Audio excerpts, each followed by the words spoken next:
जी तो दोस्तों, अगर आपका वज़न कम नहीं हो रहा और आप हर वक्त थकावट और जिस्म में कमज़ोरी महसूस करते रहते हैं, तो आज की वीडियो आपके लिए है। मैं आज आपको बताता हूँ आपकी उन 7 आदतों के बारे में जिनकी वजह से आपके जिगर को ज़्यादा काम करना पड़ता है और आपकी सेहत ख़राब होती है और आपका वज़न भी कम नहीं होता, और इसके साथ साथ आपको हर वक्त थकावट का एहसास भी होता रहता है। तो पहली जो चीज़ है वो ये है कि आप पानी कम पी रहे हैं। पानी पीने का जो गोल्डन रूल है वो ये है कि कम से कम रोज़ाना 8 गिलास पानी का इस्तेमाल किया जाए। अगर आप इससे कम पानी इस्तेमाल करते हैं तो आपका जिगर जिस्म के अंदर से जहरीले मादे नहीं निकाल सकता। जब जिगर ठीक तरह से अपना काम नहीं कर सकता तो जिस्म के अंदर जहरीले मादे जमा होते रहते हैं, जिनसे मुख्तलिफ बीमारियाँ पैदा होती हैं और वज़न में इजाफा होता रहता है। जो दूसरी आदत है आपकी, जो आपके लिए सेहत के मसाइल पैदा कर सकती है, वो है रात को सोने से कबल ज़्यादा खाना और ख़ास तौर पर कार्बोहाइड्रेट्स वाला खाना खा लेना। जब आप सोने से कबल चीनी वाली अशिया या सॉफ्ट ड्रिंक्स या चावल और सफ़ेद आटे से बनी हुई चीज़ें खा लेते हैं, या ऐसे फल जो वैसे तो सेहतमंद होते हैं लेकिन इनमें कार्बोहाइड्रेट्स और शुगर ज़्यादा होती है, जैसे कि तरबूज है या पाइनएप्पल है, तो अगर आप इन फल्स को खा लेते हैं तो भी आपके जिगर को इनको हज़म करने के लिए ज़्यादा काम करना पड़ता है। इसलिए माहिरीन का ख्याल है कि सोने से कम 2 घंटे कबल खाना खा लेना चाहिए और रात का खाने को हल्का रखना चाहिए। अगर आप रात को सोने से कबल स्नैक्स वगैरह खाने के आदी हैं तो इनके बाद गाजर खा लें, तो वो उनके नुकसानदेह असरात को कम कर देती है और जिगर की सफाई करके उसको सेहतमंद रखती है। अगर आप ऐसा नहीं करते हैं तो जिगर ज़्यादा काम करना पड़ता है और आप में चर्बी जो है वो जमा होने के चांसेस बढ़ जाते हैं, जिससे आपका वज़न बढ़ता रहता है। या अगर आप ऐसे पूरा दिन वज़न कम करने की कोशिश कर रहे हैं और रात को आप खाना ज़्यादा खा लेते हैं या रात को ज़्यादा कार्ब्स खा लेते हैं, तो आपके वज़न कम करने की कोशिशें जो सी हैं रायगां चली जाती हैं। तीसरी जो चीज़ आपका वज़न बढ़ा रही है और कोशिश के बावजूद आपका वज़न कम नहीं हो रहा है, वो ट्रांस फैट्स हैं। ये ऐसे नुकसानदेह केमिकल्स होते हैं जो आपको पैक्ड फूड्स में मिलते हैं। अगर आप पैकिंग्स के ऊपर देखेंगे तो इंग्रेडिएंट्स की लिस्ट में आपको ये हाइड्रोजनेटेड ऑयल्स के तौर पे लिखे हुए नज़र आएंगे। अगर आप बहुत ज़्यादा ट्रांस फैट्स इस्तेमाल कर रहे हैं तो ये लाजमी तौर पर आपका वज़न बढ़ा देते हैं और इनकी वजह से जिगर पर और पेट के इर्द गिर्द चर्बी इकट्ठी होनी शुरू हो जाती है। चौथे नंबर पर जो चीज़ आती है वो है रिफाइंड शुगर, चीनी, और इसके साथ साथ हाई फ्रुक्टोज कॉर्न सिरप।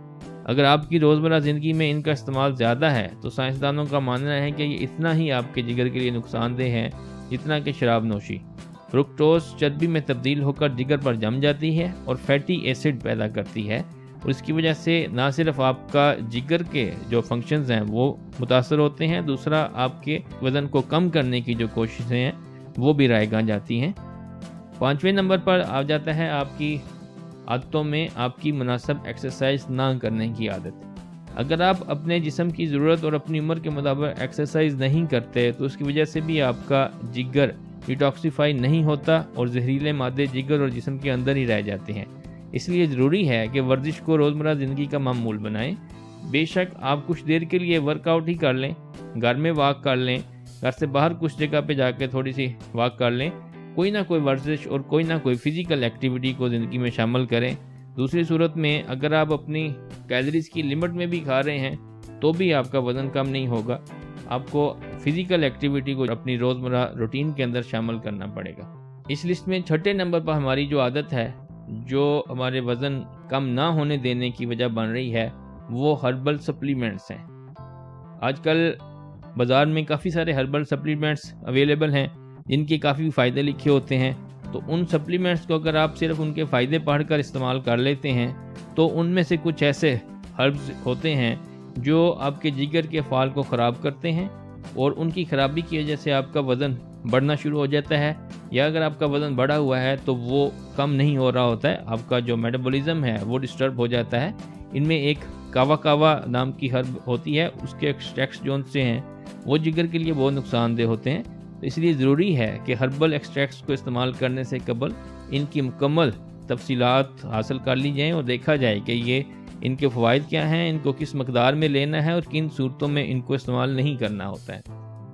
7वां जो हमारा पॉइंट है जो आपको बहुत सरप्राइज़ करेगा वो है विटामिन ए। विटामिन ए अगर आप اس کی مناسب مقدار استعمال کرتے ہیں تو آپ کی صحت کے لیے بہت ضروری ہے، آپ کی آنکھوں کی صحت، آپ کے امیون سسٹم کے لیے بہت ضروری ہے۔ لیکن وٹامن اے کا زیادہ استعمال جگر کے لیے بہت ہی نقصان دہ ہوتا ہے۔ اب سوال یہ پیدا ہوتا ہے کہ کتنا وٹامن اے کو آپ استعمال کر سکتے ہیں اور کتنا وٹامن اے جو ہے وہ سیف تصور کیا جاتا ہے۔ تو اس کا جواب یہ ہے کہ 40,000 IU سے زیادہ مقدار جو وٹامن اے کی ہے وہ نقصان دہ ہے۔ اس کے لیے ضروری ہے کہ آپ جن ذرائع سے وٹامن اے لے رہے ہیں، اگر آپ ڈائٹ میں وٹامن اے لے رہے ہیں اور آپ سپلیمنٹس بھی لے رہے ہیں تو آپ ٹوٹل اس کی ویلیو کو کاؤنٹ کریں گے اور اس کو آپ دیکھیں گے کہ اگر وہ 40,000 سے اوپر جا رہی ہے تو وہ آپ کے جگر کے لیے بہت زیادہ نقصان دہ ہے اور اس کی زیادتی جگر کی خرابی اور موٹاپے کا باعث بن رہی ہوتی ہے۔ تو اس کو بھی آپ کو ذہن میں رکھنا پڑے گا۔ تو اگر آپ کوشش کر رہے ہیں لیکن آپ کا وزن کم نہیں ہو رہا تو آپ ان 7 عادتوں کے اوپر نظر ڈالیں کہ آپ کے اندر ان میں سے کون سی عادتیں موجود ہیں، ان کو ختم کریں، ان کو اپنے روزمرہ کی زندگی سے نکالیں، تو آپ کا وزن جو ہے وہ کم ہونا شروع ہو جائے گا، آپ کی اوورآل صحت بھی بہتر ہو جائے گی، آپ چاق و چوبند رہیں گے، آپ کی تھکاوٹ کی جو آپ کو ہر وقت محسوس ہوتی رہتی ہے وہ بھی کم ہو جائے گی اور آپ اپنی زندگی بہتر انداز میں گزارنا شروع کریں گے۔ تو دیکھتے رہیں ہمارا چینل اور جانتے رہیں اپنی صحت کے بارے میں۔ بہت شکریہ۔